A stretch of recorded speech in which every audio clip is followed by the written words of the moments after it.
Bonjour à tous et bienvenue sur Star Story, la chaîne où l'on décortique les vies secrètes des stars de la télé-réalité, ces héros ordinaires qui deviennent légendes sous les projecteurs, ou qui s'y brûlent les ailes.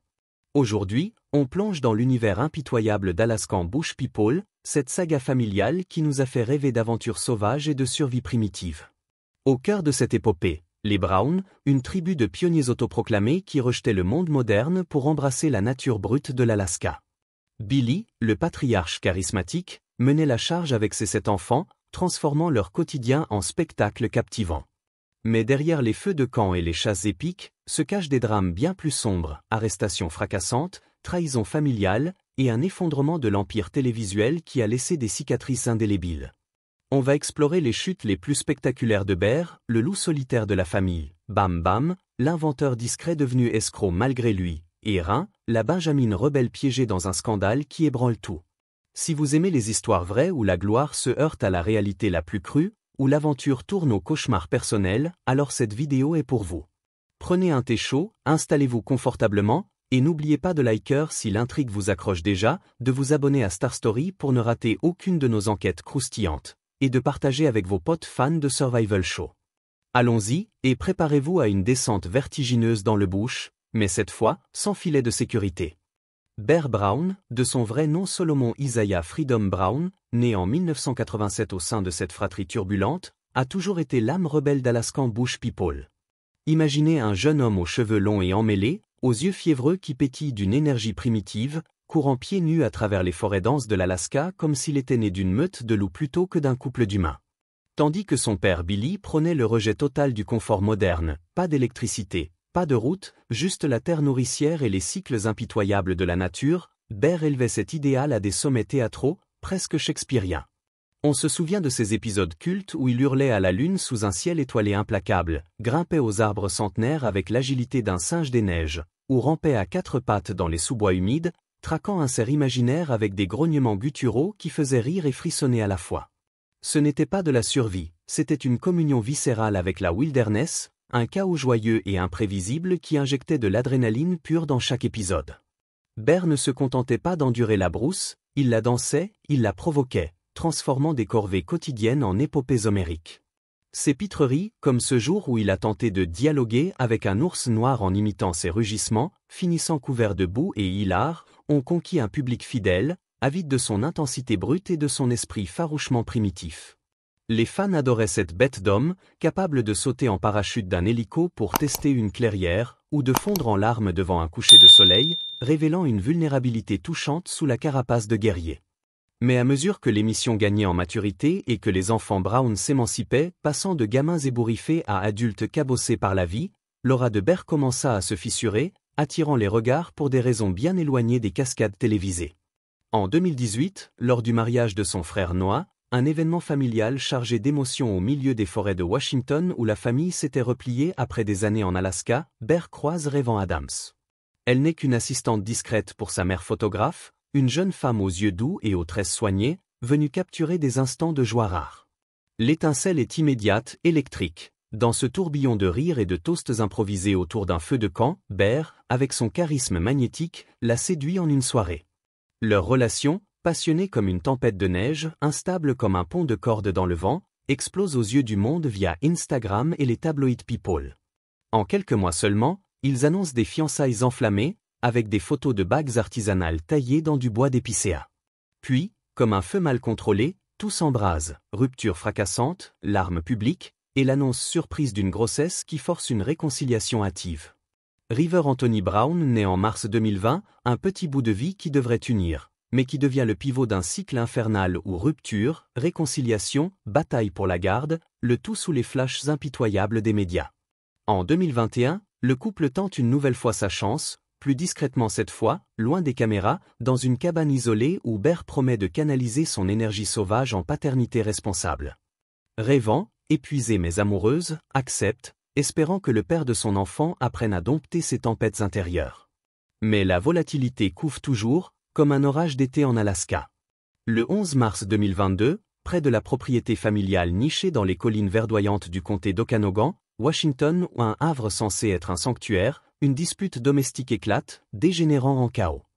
Les autorités, alerté par un appel paniqué ou probablement de rêvant ou d'un voisin inquiet, débarque pour trouver Bear dans un état de fureur contenue. Il est arrêté sur le champ, inculpé de voies de fait au 4e degré dans un incident de violence domestique.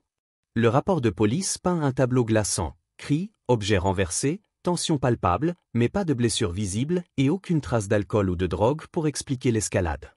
Bear passe les week-ends en prison, libéré sans caution, mais l'image est gravée. Sa photo d'identité judiciaire, avec ce regard hagard et ses traits tirés, fait le tour du web, un choc pour les fans qui idolâtraient l'homme loup invaincu. Pour Bear, dont l'image publique reposait sur la noblesse farouche de la survie et la loyauté indéfectible à la famille, c'est un séisme. Les réseaux s'enflamment, déception collective, mèmes moqueurs, pétitions de soutien. Les critiques, eux, haussent les épaules, prévisibles pour un sauvage mal socialisé, lance-t-il. Dans les jours suivant sa libération, Bear brise le silence avec une déclaration crue, filmée devant un feu de camp solitaire. Il reconnaît l'incident, avoue que son tempérament de feu a failli tout détruire et jure de chercher de l'aide. En avril 2022, il accepte un accord judiciaire malin, pas de prison supplémentaire, mais des séances obligatoires de gestion de la colère et de thérapie, où il creuse les racines de sa rage, cette enfance nomade, ces années à défier la nature pour survivre, qui ont forgé un homme passionné mais imprévisible. Il se réengage publiquement envers la coparentalité avec Rêvant, qui, malgré les bleus émotionnels, exprime un soutien prudent. Bear est un bon père au fond, il a juste besoin d'apprendre à être un bon homme. L'année suivante, Bear s'efface des radars, postant sur Instagram des bribes de renaissance, photos de randonnées contemplatives au lever du soleil, vidéos d'entraînements intenses où il canalise sa force en yoga primitif, messages de gratitude larmoyant à ses fans et à sa famille. En 2023, lors d'une interview rare pour une petite chaîne YouTube, il lâche une confession qui émeut. Cette arrestation, c'était le fond du gouffre. J'ai vu mon fils me regarder comme un monstre, et ça m'a brisé. Aujourd'hui, je me bats pour être le père que River mérite, pas le loup que l'émission a créé. Malgré ses efforts, l'incident laisse une empreinte indélébile. L'enfant sauvage adoré est devenu une figure tragique, et le public reste divisé. Certains pardonnent, touchés par son éducation intense qui explique sans excuser. D'autres y voient le crash inévitable d'une star de télé-réalité rongée par ses démons. Pour Bear, c'est un tournant existentiel. La survie n'est plus dans la chasse ou l'ascension d'une montagne, mais dans la confrontation avec ses ombres, une quête de rédemption où chaque pas compte, et où la paix intérieure est le trophée ultime. Joshua Bam Bam Brown, né en septembre 1984, a toujours été l'antithèse vibrante du chaos familial des Brown. Tandis que ses frères et sœurs Bear en tête, se lançaient dans des poursuites effrénées après des sangliers ou des tempêtes de neige, Bam Bam, avec son calme olympien et son regard perçant derrière des lunettes improvisées, incarnait le cerveau méthodique de la tribu. Imaginez ce grand gaillard aux épaules larges, assis sous une tente de fortune, bidouillant un système d'irrigation ingénieux avec des tuyaux récupérés d'un avion écrasé, ou réparant un générateur solaire au milieu d'une clairière boueuse, pendant que le vent hurle dehors. Dès l'adolescence, il était l'ingénieur officieux, le solutionneur de problèmes qui transformait les catastrophes en victoires. Une inondation? Bam Bam improvise une digue avec des branches et de la terre argileuse. Une panne électrique en pleine nuit polaire? Il bricole une lampe à huile high-tech à partir de graisse d'élan.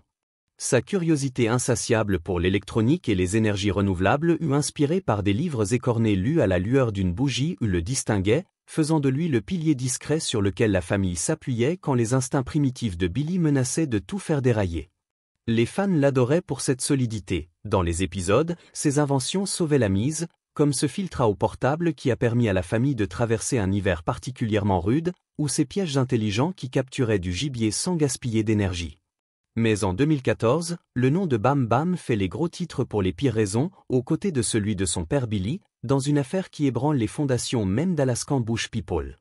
Entre 2010 et 2014, les Brown, ou présentés comme des pionniers honnêtes luttant pour survivre dans l'isolement, avaient frauduleusement déclaré résider en Alaska pour toucher le Permanent Fund Dividend, cette manne pétrolière annuelle réservée exclusivement aux résidents de l'État, une somme modeste mais vitale qui symbolisait leur légitimité de Bushmen. Les enquêteurs, flairant l'arnaque, découvrent que la famille passait la majeure partie de ses années hors d'Alaska, dans des motels confortables du Washington ou en tournage, loin des cabanes rudimentaires filmées à l'écran. 60 chefs d'accusation s'abattent, falsification non assermentée au premier degré et vol pur et simple. Pour Bam Bam, ce n'est pas seulement un coup de tonnerre, c'est une trahison de l'idéal familial qu'il avait défendu bec et ongle. Billy, le chef incontesté, avait impliqué son fils aîné dans ses déclarations mensongères, transformant une petite entourloupe en scandale national qui met en lumière les fissures de leur mode de vie authentique. En 2016, après des mois de procédures tendues avec des audiences où les Brown, mal à l'aise en costume mal taillé, font face à des juges sceptiques, père et fils concluent un accord de plaide coupable. Ils reconnaissent leur faute pour falsification au second degré, un délit mineur qui évite la prison ferme, mais qui les condamne à 30 jours derrière les barreaux, au remboursement intégral des sommes perçues des milliers de dollars, et à un bannissement à vie de tout dividende futur. Bam Bam paie personnellement une amende de 1174 $ et effectue 40 heures de service communautaire, nettoyant des parcs nationaux avec une ironie amère, lui qui avait toujours prôné le respect de la nature. Les Brown, longtemps encensés comme des symboles d'honnêteté brute, perdent en un clin d'œil leur crédibilité. Les fans se sentent floués, les critiques jubilent, des survivalistes qui trichent sur les aides sociales. Ironique, et l'émission tangue dangereusement. Bam Bam, le silencieux de la famille, se mure dans un retrait volontaire, il disparaît temporairement des écrans, se réfugiant dans une relation naissante avec Alison Kagan, une ancienne productrice de l'émission aux idées affûtées et au sourire contagieux, qui l'aide à naviguer ce marasme. De retour dans l'ombre, Bam Bam se réinvente loin des caméras. Il se lance dans la photographie, capturant des aurores boréales et des paysages alaskiens avec un talent instinctif, postant des galeries époustouflantes sur Instagram qui attirent une niche d'admirateurs éco-artistes. Il investit aussi dans des projets d'énergie renouvelable, concevant des panneaux solaires portables pour des communautés isolées, comme s'il cherchait à racheter son passé frauduleux par des innovations qui aident vraiment les vrais bushmen. Mais la tâche ne s'efface pas. Lors d'interviews sporadiques, il confesse avec une voix grave et mesurée « J'ai cru en l'aventure de mon père, en notre mythe familial. Cette erreur m'a appris que la survie, c'est aussi affronter tes mensonges. » Aujourd'hui, Bam Bam incarne une rédemption discrète, un homme qui, loin du bruit, reconstruit patiemment un legs plus authentique que n'importe quel épisode télévisé ou un ingénieur des âmes autant que des machines, prouvant que même dans la fraude, il y a place pour l'invention d'un nouveau soi. Rindro Rin Brown, né en 2002 comme la petite dernière de la fratrie explosive, a toujours été le rayon de soleil timide au milieu des orages des Brown. Imaginez une gamine aux yeux verts pétillants, aux tresses folles ornées de plumes et de coquillages, courant pieds nus dans les clairières alaskennes, entourée d'animaux de ferme qu'elle traite comme des poupées vivantes, poules cactantes, chèvres espiègles, et même un chiot husky qu'elle élève au biberon. Sous l'œil des caméras, Rin grandit en lisant avidement des romans de Nancy Drew à la lueur d'une lampe tempête, résolvant des mystères familiaux comme des énigmes. Qui a mangé la dernière pomme séchée ? Son style excentrique, robe bohème cousu main, bijoux en os de poisson, et son honnêteté émotionnelle brute, où elle verse des larmes sans filtre devant une cascade ou rit aux éclats d'une blague de bear, en font le cœur attendrissant de l'émission. D'une enfant farouchement attachée à son père Billy, elle évolue en jeune femme affirmée, explorant sa voie sur les réseaux sociaux avec des posts poétiques sur la connexion à la Terre, des selfies au lever du soleil où elle pose en guerrière amazonienne, et des appels à la protection de l'environnement qui touchent une génération milléniale éco-consciente. Mais en 2025, à seulement 23 ans, l'histoire de Rin bascule dans un tourbillon aussi inattendu que dévastateur, transformant la Benjamin Cherry en accusée d'un crime qui glace le sang. Tout commence dans un petit restaurant cosy du Washington, où Rin, en quête d'indépendance après des années sous les projecteurs familiaux, trouve un job de serveuse pour toucher du doigt la vraie vie, comme elle le confie dans un vlog intime. C'est là qu'elle croise Josiah Lorton, un chef charismatique aux mains tatouées et au sourire espiègle, qui mitonne des plats fusion inspirés de la cuisine sauvage, saumon fumé aux herbes de la forêt, baies sauvages en dessert. Leur alchimie est immédiate, rire complice en cuisine, balade main dans la main le long de rivières tumultueuses, et une romance qui culmine en un mariage féerique en janvier 2025. Rin, radieuse dans une robe tissée de lin sauvage, le décrit sur Instagram comme le moment le plus heureux de ma vie, avec des photos de vœux échangés sous un arc de branches fleuries, entourée de la famille au complet, un rare instant de paix pour les Brown.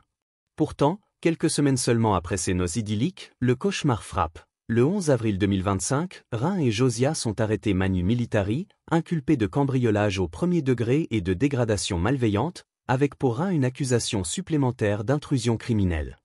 Selon les rapports de police, aussi secs que glaçants, le couple aurait forcé l'entrée d'une propriété locative appartenant à Jason, l'oncle de Rin, un homme bourru mais bienveillant, pilier discret de la famille élargie. Ils auraient dérobé un butin colossal, plus de 170 000 $ en pièces d'or étincelantes, liasses de billets froissés, bouteilles d'alcool fin et armes à feu anciennes, Le tout planqué dans des caches secrètes que seul Josiah connaissait, d'après les déclarations de Jason. Des images de vidéosurveillance granuleuse montrent 2 silhouettes masquées, ou reconnaissables à la silhouette élancée de Rhin et à la démarche assurée de son mari, rôdant près de la maison sous un ciel de minuit. Des témoignages de voisins, alertés par des bruits suspects au cœur de la nuit, scellent l'affaire. Cris étouffés, phares de voitures fuyant dans l'ombre. Écroués à la prison du comté d'Okanogan, Washington, un comté rural aux routes sinueuses et aux forêts impénétrables, ils y passent près de 3 jours dans des cellules froides, avant d'être relâchés sans caution, les poignets marqués par les menottes. Lors de leur première comparution le 14 avril, devant un juge au trait sévère, ils plaident non coupables, les yeux baissés mais la voix ferme, jurant que c'est un malentendu monstrueux. Rhin brise alors le silence via un post Instagram énigmatique, un carrousel de photos bucoliques entrecoupées de versets bibliques sur la trahison et la résilience, celui qui creuse une fosse y tombe, cite-t-elle, laissant planer l'ombre d'un ancien manager véreux qui aurait ourdi le coup pour se venger d'un contrat rompu. Les fans se divisent comme une rivière en crue. Certains, loyaux jusqu'au bout, la croient sur parole, voyant dans ce scandale une machination contre la petite princesse des Browns. D'autres, abasourdis, scrollent les preuves en boucle, se demandant comment la gamine innocente des épisodes est devenue une voleuse présumée. À mi-2025, la procédure judiciaire traîne encore, un marathon de motions et d'audiences où Rhin et Josiah maintiennent leur innocence avec une détermination farouche, soutenue par des avocats qui creusent des pistes de corruption. Mais les retombées sont déjà dévastatrices. Sponsors qui fuient, amis qui se font rares, et un regard public qui passe de l'adoration à la pitié suspicieuse. Rhin, jadis le cœur émotionnel de la famille, affronte un avenir voilé d'incertitude, où chaque jour est une bataille pour reclin son récit. Dans ses stories nocturnes, elle chuchote des prières à la lune, murmurant « La brousse m'a appris à survivre aux tempêtes. Maintenant, je dois survivre aux mensonges des hommes. » Son histoire, encore en suspens, nous rappelle que même les âmes les plus pures peuvent être piégées dans les filets de la gloire et que la rédemption, pour Rhin, pourrait bien être de ces cendres inattendues. Au-delà des drames personnels qui ont éclaboussé Bear, Bam Bam et Rhin, c'est l'émission elle-même, Alaskan Bush People, qui a vacillé sous le poids de ses propres illusions, transformant un rêve de survie en miroir brisé de la réalité télévisuelle. Dès les premiers épisodes en 2014, les téléspectateurs aiguisés et les critiques acerbes ont flairé l'entourloupe. Cette famille présentée comme des ermites purs et durs, coupés du monde dans des cabanes en rondins au cœur de l'Alaska impitoyable, vivait-elle vraiment cette odyssée ? Des allégations fusent comme des flèches empoisonnées. D'anciens voisins, ces Alaskiens bourrus qui côtoyaient les Browns en off-screen, jurent que la tribu passait plus de temps dans des hôtels climatisés de Juneau ou des résidences confortables du continent que dans la brousse glaciale. Ils filmaient 3 jours en forêt, puis repartaient en pick-up pour des douches chaudes et des pizzas, lâche l'un d'eux dans une interview anonyme, brisant le mythe. D'autres pointent du doigt les structures isolées de l'émission. Ces chalets censés être rudimentaires regorgent d'aménagements modernes, toilettes intérieures cachées, générateurs ronronnants, et même des panneaux solaires qui contredisent l'idéal off-grid. Des scènes dangereuses comme une chasse au grizzly ou une traversée de rivière en crue. Fortement scénarisées, affirment des insiders, avec des cascades préparées et des animaux apprivoisés pour le drame. Les Browns, stoïques, n'ont jamais vraiment répliqué, se contentant de haussements d'épaules face aux caméras. La télé, c'est du spectacle. Notre vie, c'est la vérité au quotidien. Mais Discovery Channel, le géant derrière la série, essuie les plâtres. Accusé de privilégier le buzz au détriment de l'authenticité, le network promet des améliorations sans jamais admettre la supercherie, laissant les fans se sentir comme des pionniers floués. L'affaire de fraude au Permanent Fund Dividend en 2016 agit comme un coup de grâce, jetant une ombre éternelle sur la légitimité du show. Ce n'était plus une rumeur, c'était une preuve tangible que les Browns, ces survivalistes honnêtes, avaient menti pour des milliers de dollars, érodant la confiance d'un public qui s'était identifié à leur lutte. Les audiences chutent, les sponsors hésitent, et les épisodes suivants sentent le rapiessage désespéré au plus de drames forcés, moins de substance. Puis, comme un feu de forêt qui s'éteint sans crier gare, la série s'arrête net. Pas d'annulation officielle en fanfare, juste un silence assourdissant après la saison 13 en 2020. Les fans, accrochés à leur écran comme à une bouée, gardent l'espoir des rumeurs de revival, spéculant sur des spin-offs familiaux ou des documentaires non scénarisés. Mais en 2023, il est clair que l'aventure est bel et bien terminée. Billy, vieilli par les épreuves, se retire, les enfants se dispersent, chacun luttant avec ses fantômes. La gloire, ce feu qui avait illuminé leur existence nomade, s'est mué en brasier destructeur, amplifiant travers et faiblesse au lieu de les guérir. Ces coulisses révèlent une vérité cruelle. La télé-réalité n'est pas une cabane dans les bois, c'est un piège doré où les projecteurs attisent les flammes intérieures, et où la vraie vie reprend ses droits impitoyables une fois les caméras éteintes. Les Brown nous laissent un legs aigre-doux, un rappel que derrière chaque mythe familial se cache une humanité faillible, prête à imploser sous le poids de ses propres légendes. En retraçant les chemins tortueux des Brown ou de Bear le fauve en quête de rédemption, à Bam Bam l'inventeur marqué par la fraude, en passant par Rin la rebelle piégée dans un scandale qui défie l'imagination, on mesure l'ampleur d'une saga qui a tout donné, gloire éphémère, drames viscéraux, et un effondrement qui humanise ces icônes sauvages. Alaskan Bush People n'était pas qu'un show, c'était un miroir déformant de nos propres rêves d'évasion, où la survie primitive se heurte à la jungle impitoyable de la célébrité. Ces histoires nous interpellent, la gloire protège-t-elle vraiment, ou n'est-elle qu'un amplificateur de nos failles les plus profondes? Quel parcours vous a le plus surpris la chute de Bear, la trahison de Bam Bam ou le mystère de Rin? Partagez-le dans les commentaires, vos avis font vivre la communauté. Et si cette plongée vous a captivé, n'oubliez pas de liker la vidéo pour booster notre algo, de vous abonner à Star Story pour plus de révélations chocs sur vos émissions cultes, et de la partager avec un ami qui kiffe les survival stories. Merci d'avoir exploré ces ombres avec moi, et à bientôt pour une nouvelle enquête qui vous laissera sans voix. Restez wild, restez vrai.